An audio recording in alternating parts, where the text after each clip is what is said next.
No. I didn't go crazy. Don't worry. I'm not here to say Hades is a hidden gem. It is not hidden. Supergiant Games knows how to make critically acclaimed titles. People in the indie space know this game. Critics loved it. Award shows went crazy over it. But it's like that kind of game that makes you go like, oh yeah, Hades 2, I almost forgot about it. And that is exactly what I mean when I say it is an underrated game. It should be one of the games that comes out first. Kind of strange to say for a game, but yeah, here we are. To understand why Hades is so special, you first have to understand who built it. Supergiant Games was founded in 2009 by Amri Rao and Gavin Simon, two former EA developers who had been working on the Command and Conquer series. They left one of the biggest publishers in the world, moved into the same house, and started making games from scratch. Their first game, Bastion, came out in 2011 and was immediately praised for its narration, its art, and its music. Then came Transistor, then Pyre, all beloved, all different. By 2025, every single one of the original 7 people of Supergiant Games is still here. Same 7 people still working together in an industry where studios collapse, get acquired, or burn out their developers after one big release. Supergiant just quietly kept going, kept making things they believed in, and never sold out. Now, with Hades, they did something they had never done before. They took on an existing mythology, and this was not a casual decision. They studied Homer and Hesiod. They thought carefully about how ancient Greek storytelling works. Stories passed through generations, filtered through new points of view, and they decided to add their own layer on top of that tradition. The result is a game that feels genuinely rooted in something real, something ancient, while still being completely fresh. Okay, so what actually is Hades? We can say it is a roguelike dungeon crawler. You play as Zagreus, the son of Hades, and your goal is to escape the underworld. Every time you die, and you will die a lot, you wake up back in your father's house and try again. Standard roguelike stuff, right? But here is the first place where Hades does something that most roguelikes completely miss. The dying is not a failure state, it is part of the story. Every time Zagreus dies and returns home, characters remember it. Your father comments on it. The shades in the hallway comment on it. The story does not pause when you fail, it incorporates it. The lore gives you an inward reason for why you keep coming back. In Greek mythology, everyone who dies goes to the underworld. So, of course, Zagreus, who is literally the prince of the underworld, just wakes up at home every time he falls.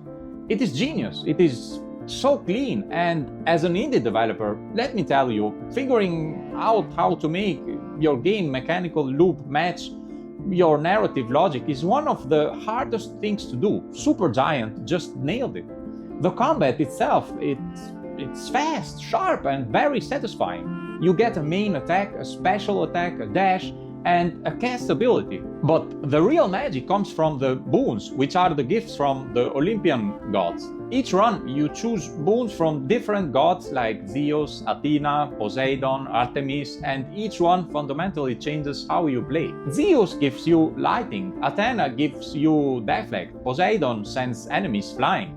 And because every run is randomized, no 2 runs ever feel exactly the same. After hundreds of hours, players are still discovering new combinations. That is an extraordinary amount of careful design work. Most roguelikes have a problem. In a roguelike, you die, you reset, and you start from zero. Those two things are almost impossible to combine. Most games just do not try. They give you bare bones story and then they get out of the way while you grind through runs. Hades refuses to accept that limitation. Instead, the story is delivered through thousands of small interactions that trigger across dozens and dozens of runs. Characters evolve. Zagreus and his father, Hades, start with a cold and hostile dynamic. Over time, that relationship genuinely changes. I'm not going to spoil it, but the payoff is real. And let's not forget, it won the first ever Hugo Award for Best Video Game. I know you're still not convinced, so here are some facts. Hades sold probably over 1 million copies, having already sold 7,100 copies during its nearly 2-year early access period.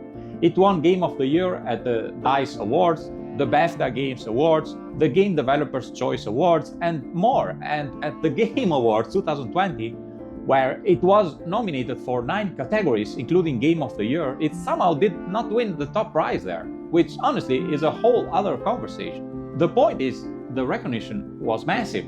The critical reception was almost unanimous.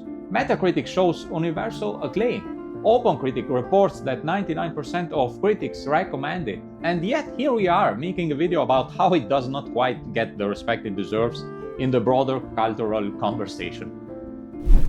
The sequel, Hades 2, launched in early access in May 2024 and had its full release in September 2025. You play as Melinoe, Zagreus' sister. It sold over 2 million copies on Steam during early access alone. By any measure, Supergiant has done it again, and the interesting thing is a large majority of Hades 2 players had already played the first game, which tells you something. The people who found Hades stayed. They kept playing it, kept talking about it, and came back for the sequel the moment it was available. That kind of loyalty does not happen by accident. It happens when a game earns it. I have to be honest, I'm not a roguelike fan, but if you have not played Hades, go play it. If you have played it, go play it again. This game is just a genuinely great piece of work that deserves to be in the conversation every single time someone asks, what are the best indie games ever made? The answer is, one of them is Hades, of course. If you made it this far, you're clearly a person of excellent taste, so let me know in the comments. Do you think Hades gets the respect it deserves? Or do you think I'm completely wrong and it actually gets too much attention? I want to hear both sides. Like always, thanks for watching.